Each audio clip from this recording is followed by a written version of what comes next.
dia, meus amigos. Vamos agora aos pontos negativos Compass Longitude 2022, agora com 6.465 km rodados, rumo à comarca de Piraju. Bom, vamos aos pontos negativos. Quais são eles? Mais um vídeo de convivência com carros. Esse é só mais um de uma série de vídeos do canal. E vamos ver o que ele tem de pontos negativos. Lembrando que testamos a versão aspirada aqui, encontramos poucos pontos negativos. Vamos ver como é que esse aqui se comporta, né? O que isso aqui tem, esse aqui tem diferente, se tem mais algum ponto negativo, se mantém os mesmos pontos negativos. Vamos ver exatamente como é que é a história desse Compass aqui. Compass 1.3 GSE, estamos numa média de 8.9 km por litro de etanol em circuito misto, aí mais pelo menos 75%, 80% de estrada, andando rápido, às vezes com muita bagagem, muitas pessoas, mas hoje estou sozinho aqui a trabalho, indo para a comarca de Piraju, interior de São Paulo. Vamos aos pontos negativos então. Bom, vocês têm acompanhado aí minha jornada de viagens e sabem que eu tento passar uma ideia mais precisa aí da convivência com carros. Esse é o diferencial do nosso canal. Como eu falei, pouco mais de 6.400 quilômetros.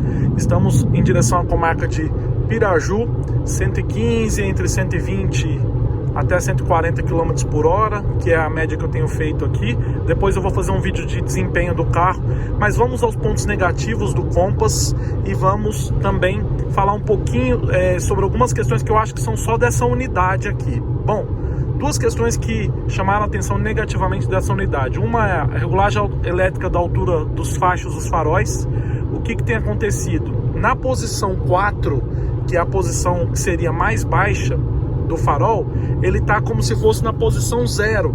Então os faróis estão bem alinhados com o asfalto, com o carro da frente, né? Então qualquer peso que você coloca, ele está incomodando quem vem no sentido contrário. Isso incomodou durante toda a viagem.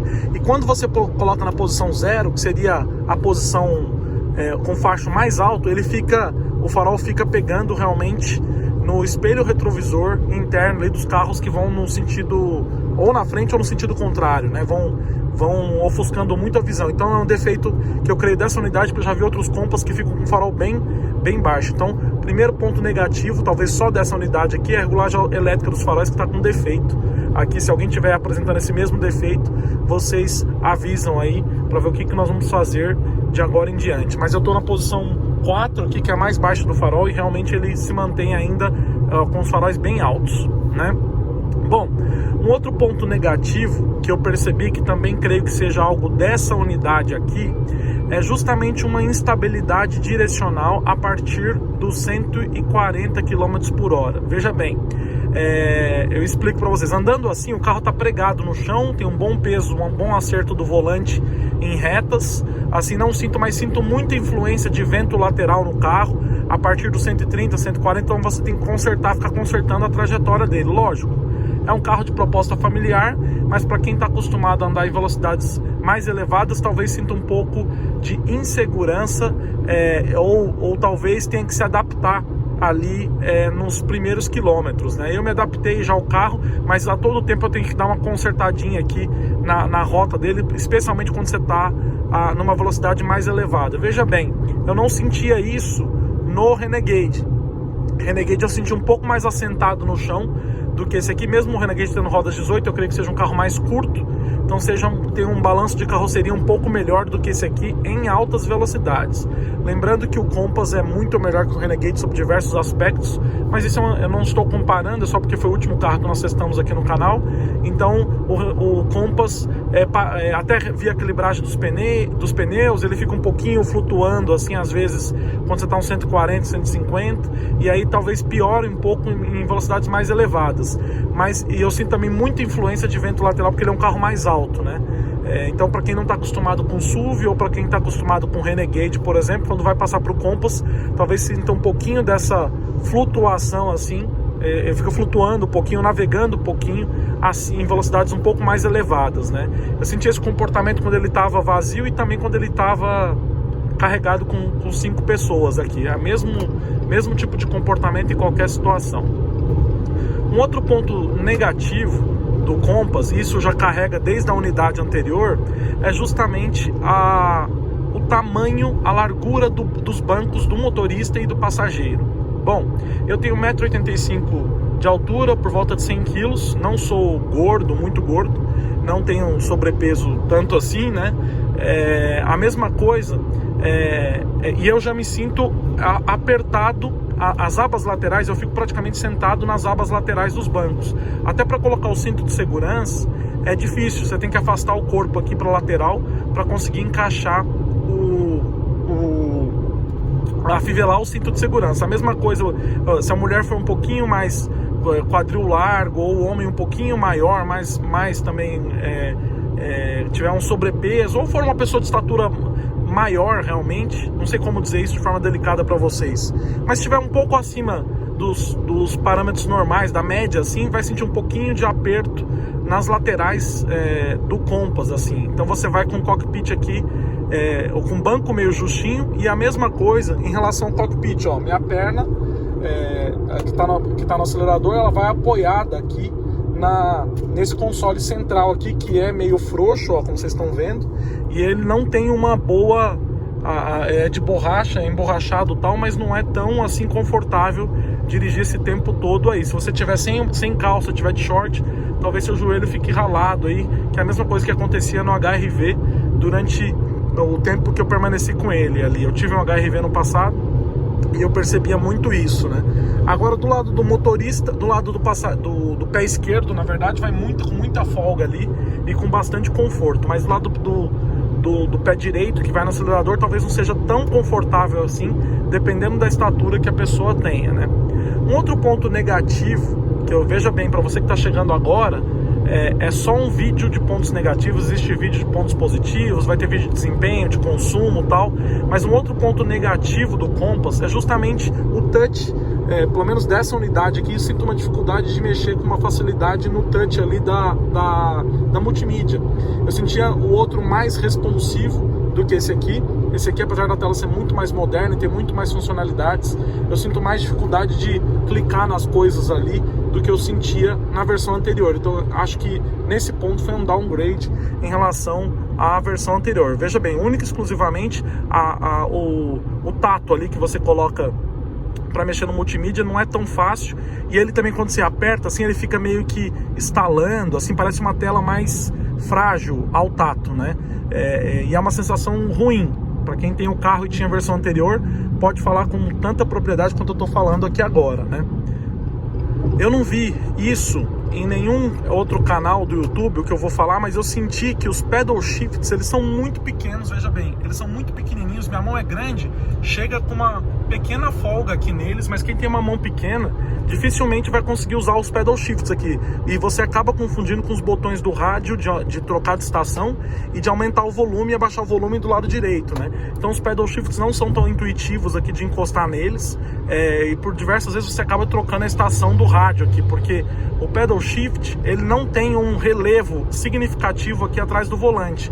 Eu tô passando o dedo aqui atrás, ó, do lado esquerdo do vídeo embaixo, e ele não é tão sensível ao tato, parece uma extensão do volante, diferente dos botões do rádio que tem alto relevo aqui atrás. Então você fica achando que os pedal shifts são aqui atrás. Diversas vezes eu tentei reduzir o carro e encostei aqui. Veja bem, isso é uma coisa que acostuma, mas eu não sentia isso no Compass anterior. Eu creio que houve uma diferença aqui de dimensão, alguma coisa que eles fizeram, ou se o volante mudou, acabou deixando o pedal shift numa outra posição aqui, que não é tão intuitiva e acaba atrapalhando um pouquinho a condução mais esportiva. Ideal seria que, como na ASX ou no Lancer, que os pedal shifts fossem acoplados aqui à caixa de direção e que permanecessem fixos aqui, independente do volante, da virada do volante. Então eu habituei, ao invés de usar os pedal shifts, usar realmente as trocas sequenciais no câmbio, tá?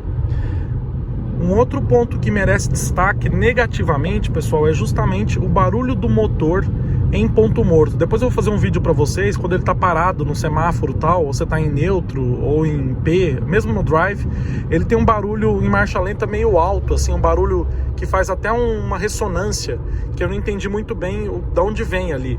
Mas o funcionamento do motor é assim, em em velocidade, e parado o carro ele faz um pouco de barulho, e quando você anda, sai de primeira, engatando segunda, o barulho do motor invade um pouquinho a carroceria e não é um barulho muito bonito do motor. Apesar de que na estrada o silêncio aqui, e em velocidades medianas também no trânsito urbano, o silêncio impera, tanto da carroceria quanto da acústica do motor aqui para dentro. Uma outra questão negativa, que aí permanece do Compass anterior, e é uma característica de muitos carros aí que eu vejo, esse banco ele não tem regulagem elétrica, né? Essa versão não tem regulagem elétrica, a versão longitude, porém ela tem uma regulagem aqui do encosto de alavanca, como se fosse uma alavanca para subir o banco e descer, mas é uma alavanca que mexe aqui no encosto, no lugar onde você encosta as costas, né? Então, para mim é muito... O caminhão estourou o pneu ali. Então, para mim é muito desconfortável achar uma boa posição rápida de dirigir, ainda mais quando você está na estrada, assim, você só quer mudar um pouquinho o banco, você não consegue levantar bastante o banco aqui. Deveria ser aquela roldana, velha e boa roldana de sempre. Não coloca elétrico, coloca então aquela roldana para girar aqui, ficar muito mais tranquilo. Isso aqui é desconfortável, você ter que empurrar com a sua coluna o banco para achar uma boa posição aqui de dirigir. Isso aí é inadmissível num carro desse patamar. Uma outra questão negativa, pessoal, é justamente a ausência de uma boa iluminação interna aqui. Um outro ponto negativo, pessoal, é justamente a ausência de uma boa iluminação interna no carro. Então, assim como o Renegade, ele repete aquela receita de usar aquelas lâmpadas bem fraquinhas aqui no interior. Lembrando que esse carro é um carro de proposta familiar, ou seja, deveria ter uma excelente iluminação interna, iluminação aqui no assoalho. Essa versão não tem, a iluminação do teto é bem deficiente. Então, encontrar alguma coisa que tenha caído aqui no carro à noite é tarefa deveras difícil, viu? Então... eu lembro toda vez que eu entro aqui, ilumino, eu falo, poxa, um HB20 tem uma iluminação excelente aqui dentro, um carro de proposta familiar como esse não tem. Então, falta demais, é um pecado esse carro não ter uma iluminação em LED bem potente aqui dentro, para justamente iluminar bastante o interior. Então eu estou com um piloto automático aqui a 124 km por hora, e eu tenho que, nessa pista aqui, que tem tá ventando bastante, eu tenho que a todo tempo controlar um pouquinho o carro, para segurar ele aqui na pista. Nada significativo, pessoal, mas para quem faz viagens longas, acaba cansando um pouco. Eu lembro que eu passei aqui numa recente viagem para o mesmo lugar com Corolla Cross, achei a direção um pouco mais assentada, lembrando que o carro inteiro mais assentado, até deu uma vibradinha no volante aqui. Depois eu já olhei aquela calibragem dos pneus e tal, mas depois vocês comentem aí se com vocês é a mesma coisa, entendeu? Vocês que tem o carro aí, né? Mas eu achei um pouco... dá uma flutuadinha aqui. Já vi aquela calibragem e tal, o alinhamento não creio que esteja desalinhado. O carro, porque eu já vi várias vezes que parece que não tá. Mas ele dá uma flutuada assim, coisa que eu não via no Corolla Cross. Mas o Corolla Cross, como eu falei, é um carro mais bem assentado, né? Acabou de acontecer isso ali atrás, por isso que eu lembrei desse fato novamente. Bom, um outro ponto negativo, pessoal, isso talvez para mim, que seja um motorista um pouco mais alto, e talvez os mais altos vão sentir, essa distância entre o multimídia e o retrovisor interno do carro. Então, uma distância pequena ali, ó, a altura entre o multimídia, você acaba perdendo esse campo de visão aqui do lado do passageiro, né, para enxergar um pouco ali quando vai fazer uma curva para a direita, né? Então, senti realmente que como eles passaram a multimídia um pouco para cima aqui em relação à versão anterior, você tirou um pouco do espaço aqui do campo central do carro, que dificulta, mesmo usando o banco numa posição mais baixa como eu estou usando, ainda dificulta um pouco o campo de visão ali. Lembrando que essas coisas você percebe na primeira direção que você fizer, no primeiro teste que você fizer, você já acaba percebendo isso na primeira curva que você virar à direita, mesmo em trânsito urbano.